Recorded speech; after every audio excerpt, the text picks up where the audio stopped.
Okay, yeah, so this is some of like my impression of like how the way in which Dapps use Ethereum and the way in what the way like the kind of value that the Ethereum L1 in particular provides to Dapps has changed over the last 10 years, right? So I think to start off, I have this. There's this interesting table from a post I wrote about a few months ago, right? That's basically titled like, "Ethereum has blobs. What do we do now?" Right? And the point of that post was to basically say that, look, we actually have scalable layer 2s now. Transaction fees on layer 2s are consistently less than 1 cent. And basically, who here remembers like Bitcoin maximalist people on Twitter, like saying Ethereum is never going to scale? Who here remembers them like basically, like hearing me saying that the Internet of Money should not cost 5 cents a transaction and like basically acting like that's an argument against Ethereum? Who here remembers them saying Ethereum is never going to switch to proof of stake? So since then, we have switched to proof of stake. We've switched to full proof of stake, and now we actually have like functioning layer 2 scaling. And now, as of a month ago, both Optimism and Arbitrum are at stage 1, and so they are not just multisigs, and they're at least halfway there to being fully trustless. And some of them are at least saying that they'll get to being like fully trustless pretty soon, right? So I think that's like the next milestone, right? The next milestone is like, a lot of them, they say like only a few months, and then we'll get to stage 2. Anytime someone says something that involves a timeline, you multiply it by 3, unless it involves zk, Snarks, or AI capabilities, in which case apparently you divide it by 3. But basically, the next milestone is like you actually like have actual like peer DOS, so we have like actual DAS for the blobs, and then you have stage 2, so we have like actual full trustlessness for the rollups, right? But when that's coming, then all the critics are going to go away, right, Justin? Okay, that's fine.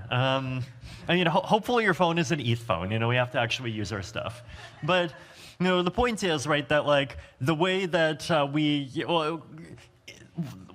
now that we've hit this like important milestone, it's really important to like really think through like how we actually use Ethereum, and like basically really make sure that everything that we're building now like actually does like fit this the paradigm that really makes sense going forward into the next decade, right? And so, like basically, from an architecture perspective, 2010's Ethereum, you build everything on L1, right? 2020's Ethereum, you can either build on a specific L2, or which could even be your own L2 if you want, or you can architect the application in such a way that it supports every L2 that follows some set of standards, right? So, in the case of ENS, for example, basically, they are going to get on their own L2, and then they also are supporting the like CCIP-based approach, which actually like basically lets you have like subdomains on layer 2s. So for like these are kind of the techniques that make sense, right? Privacy. So back in 2014 and 2015, everything is public, and I think this was like the tail end of the era where like people are like saying like privacy is dead and like we're not supposed to care about privacy. I still remember actually. I think even like visiting like some kind of like traditional web conference in like Shenzhen somewhere, and there were like even speakers on stage even like in 2018 basically saying hey the privacy thing is dead. And I think these days, especially within this space, it's become more and more understood that like some kind of control over like where the information is flowing is like pretty much mandatory. And so the question now is like basically like how do we actually engineer it? How do we get that actually adopted? So basically, the new paradigm is that that we're trying to build toward is like a user's data is private by default, and when you disclose data, you should disclose the data that you need to disclose in order to satisfy some particular purpose. Now, this also involves like a lot of changes to infrastructure, like it involves a lot of different conceptual changes, right? Because there were lots of dApps in the 2010s that were basically just like dumping everything on chain just in case. They were just dumping more things on chain, like basically just for user convenience purposes, right? And that's in this kind of context, like not really acceptable anymore, right? And for a wallet, for example, like you have to think about not just your key store, but also like where you're going to store like nullifiers and like encrypted values and hashes and like various other things that you have to, like pieces of data that you have to hold on to in order to be able to use your assets.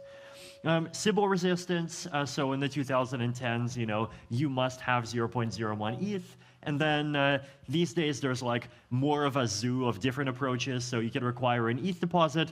And then you have clients that are offering like wrappers to non-crypto users and like basically, you have these like centralized wrappers that provide some kind of centralized anti-Sybil in order to reach those users where like that's what they have and they don't have crypto yet. Wallets, so 2010's externally owned accounts, and then these days, I have account abstraction wallets, and then within account abstraction wallets, you have, key recovery, different kinds of access control for different kinds of security levels, sponsored transactions, and blah, blah, blah. And then proof of, community membership, basically, we have, I think, at the beginning, we basically had nothing because like we basically only had ETH, right? But then you started to have, things like token gated stuff, and then you're starting to have airdrops, and then for airdrops, you're trying to, like figure out like who actually deserves like some claim in an airdrop based on more complicated criteria. And so, that's also turning into a more complicated zoo, right? So there's like lots of things that are turning into these ecosystems where there's like a lot more options, and it's more complex, but also at the same time like more powerful, and a lot of the time responds to a lot of the challenges that we've come to understand over the last few years. So what does this all mean for applications, right? Basically, for applications, one question is, like, where do you build, right? Are you building on L1, on L2, on something that's not a chain?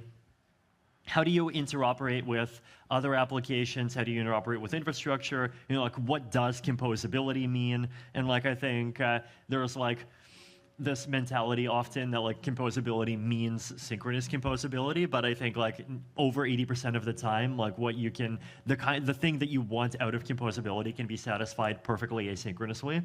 And then, there's definitely like even like sub ecosystems where they basically have been arguing for a long time that like, well, actually everything should be asynchronous, and like that's like good for parallelization and so on.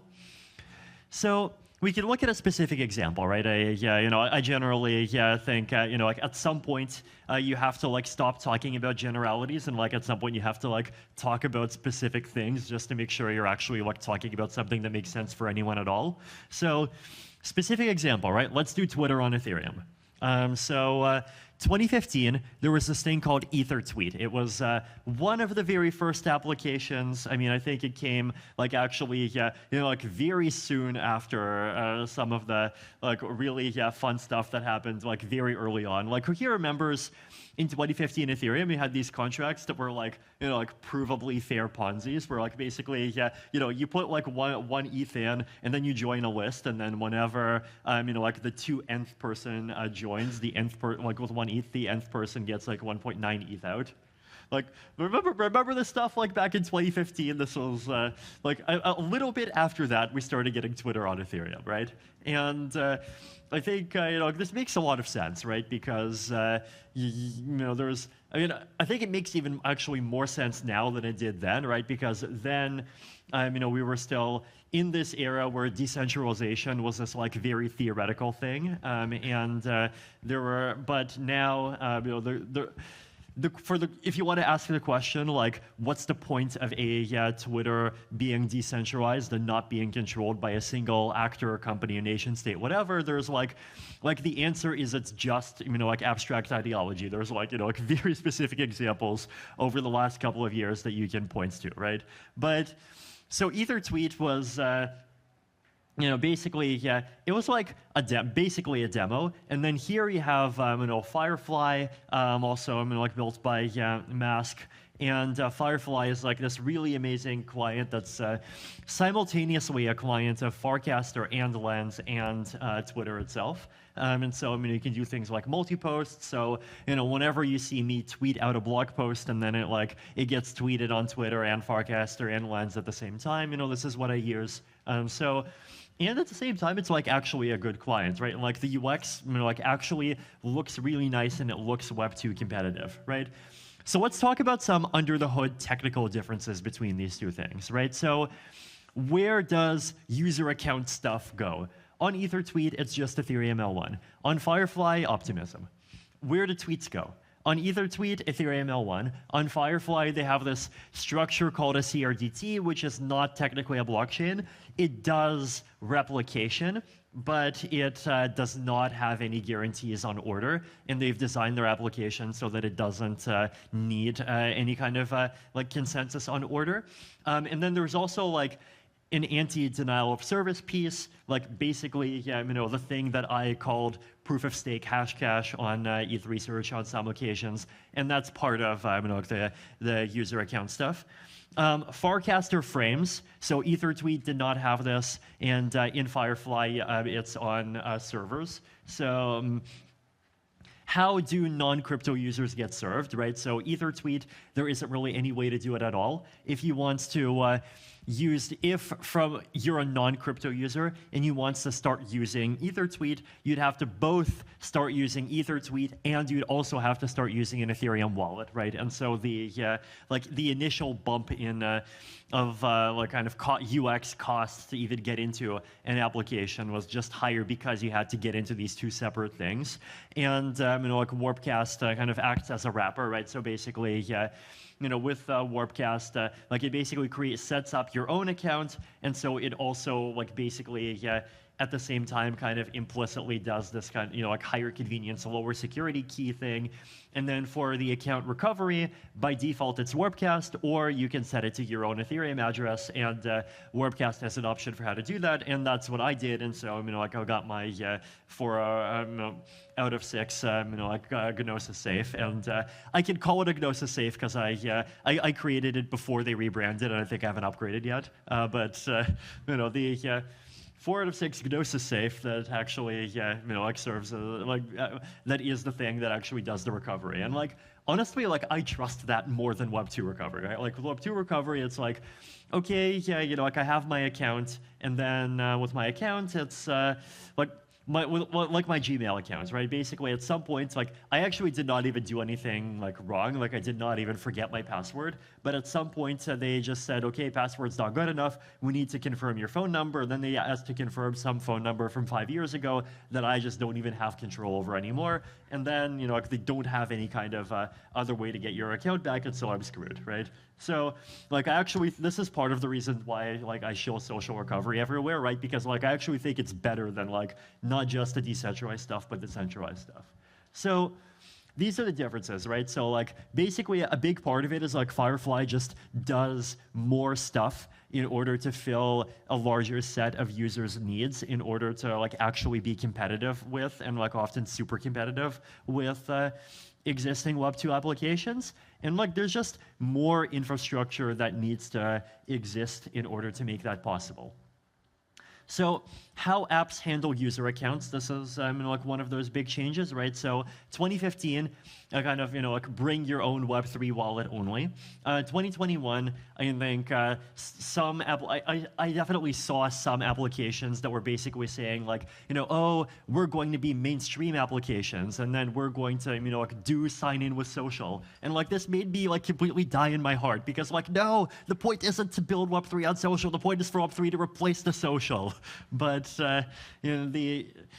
Right, but you know, like the thing that they were getting at, right, is basically trying to like get existing, you know, like users and like basically help existing users join the application in a way that's like not super fragile, right? Because if you just like store a private key, you know, like inside of browser local storage or whatever, that's like too easy to lose, right? And so, you know, like a lot, like I saw some of that in 2021. These days in 2024, I'm seeing this like very welcome shift toward figuring out a way to support both, right? And I think, you know, like Farcaster is a good example of this, right? Basically, you know, if you just use Warpcast, then you know, like by default, it just feels like a traditional Web 2 app. But then you also like it does offer this way for you to kind of upgrade yourself into like actually being a proper Ethereum user, right? And so, like I think this is kind of an ideal best of both worlds, right? Basically, yeah, if you don't already have an Ethereum wallet, then like you should not have to download both an Ethereum wallet and an application in order to use an application.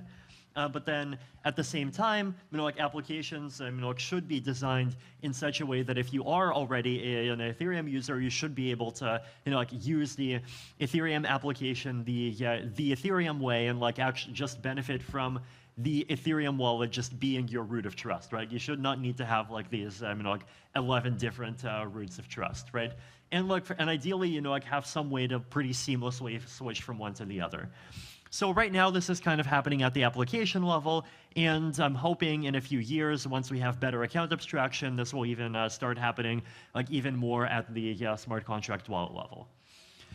Thinking about composability, right? So how do different dApps talk to each other?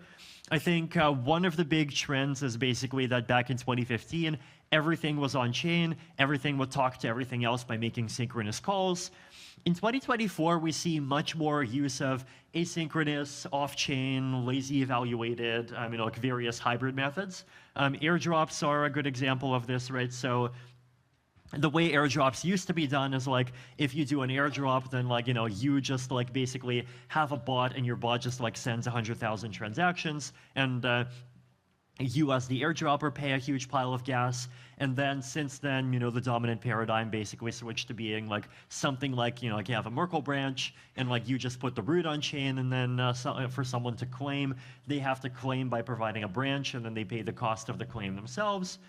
There's other things that could potentially switch over to asynchronous and off-chain methods. So oracles is one example, right? So I think right now there's like a lot of inherent inefficiency in, you know, like a lot, even like Chainlink pushing data to multiple L2s because it's like data redundant in a certain sense, right? And one way to solve that whole problem is basically kind of, you know, like real-time asynchronous oracles, right? Like if you want oracle data, then like you provide it with a signature. And then the other, but then, you know, there's a possibility of like a curveball where we actually move back to being synchronous for that sort of stuff, which is the L1 S-load, L1 synchronous call, and like that whole bubble of ideas, right? The ideas where like L2s all, or like most of the major ones just like develop the ability to make synchronous reads or calls into L1 of some kind. So some, you know, like switches into what's happening here. So what lives on Ethereum L1, right? So in 2014 or rather in 2015, it was everything. Today, so what you have L2 root logic. In theory, you have user activity in emergencies, right? So this is like the idea that if something bad happens to an L2, users are supposed to be able to, you know, like exit and move to a different L2, right? And this hasn't really happened at scale yet, right? But like, you know, this capability needs to exist in order for L2s to have good incentives. So like that's something that L1 needs to be ready to handle, even if it's not handling it very often. High value DeFi still on L1. Key stores, so this is still in idea stage but being developed, right? This is the idea that like if you have a wallet and you like a smart contract wallet and you want your wallet to exist on lots of different L2s, then if you want to be able to upgrade it instead of having it upgraded n times on n different L2s, you just have the logic live on L1. And then staking related services. Staking, so like the various like liquid staking DAOs and like all of that stuff.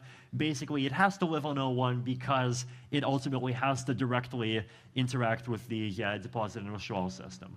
So how do I summarize all of this, right? Basically, like Dapps need to plug into this like much more heterogeneous mix of stuff.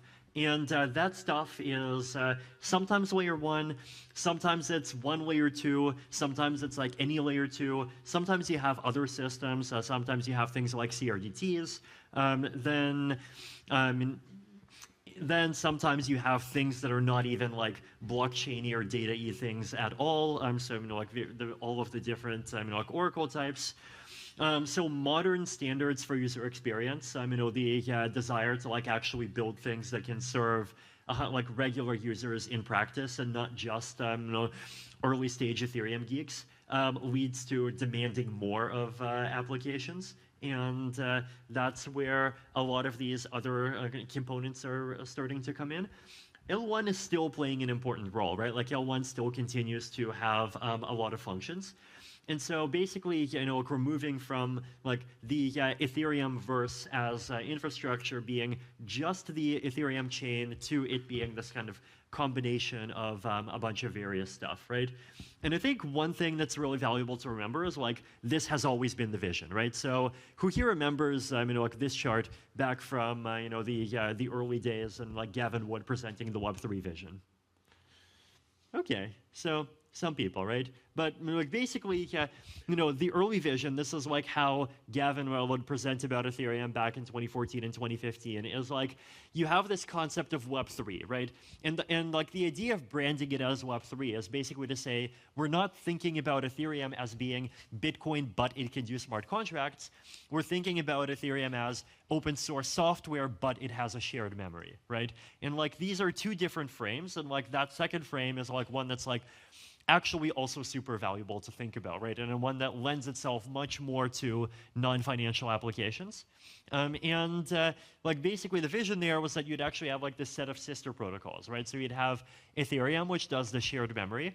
Then you would have Whisper, which is just like a decentralized messaging protocol for passing messages around. And then you'd have Swarm, which does like decentralized off-chain storage and like basically like larger blobs of data that you don't need consensus over, right? And today, this is like actually both of these are starting to happen, right? So you see a lot of things that are being served on IPFS, though I think we could do a lot more to bring back Mist and like actually like verify IPFS hashes directly and all that.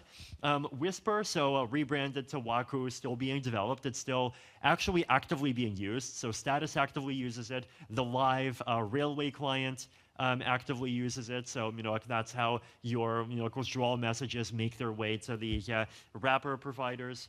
So the idea of like if the Ethereum blockchain being one piece of this heterogeneous stack is like a thing that's I think it's always been the idea, and like this is basically what's ended up happening. But like which specific pieces actually are like the sister protocols is something that like definitely has changed over time, and I expect that it's going to continue to keep changing.